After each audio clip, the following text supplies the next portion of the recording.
as you lead this year's National Tax Campaign Kickoff. Ang inyong tema, mahusay na serbisyo, katumbas ng buwis mo, ay malinaw na paalala ng pangako ng ating administrasyon sa pagpapaigting ng reforma at pag-aayos ng mga polisiya tungo sa hinahangad nating bagong Pilipinas para sa bawat Pilipino. The BIR is in the business of revenue generation, and its reform program must remain anchored on that singular goal, generating the resources needed to fund vital public services. So I remind the BIR that revenue collection rests on public trust, and therefore ensure that our reforms are geared towards making our tax system more transparent and more predictable. Make tax compliance easier and implementation fair and firm. Binabati ko rin ang ating mga taxpayer na patuloy na nagko-comply at nagbabayad ng wastong buwis. Kayo ang kaagapay ng pamahalaan sa pagpapalago ng ating ekonomiya at sa pagsusulong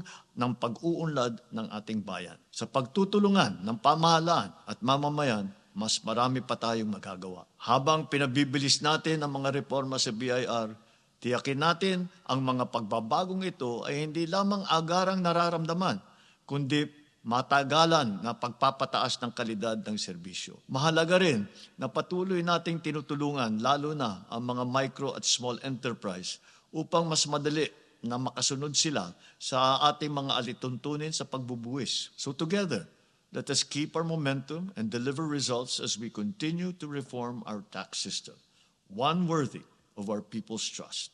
Mabuhay ang BIR, mabuhay ang bagong Pilipinas.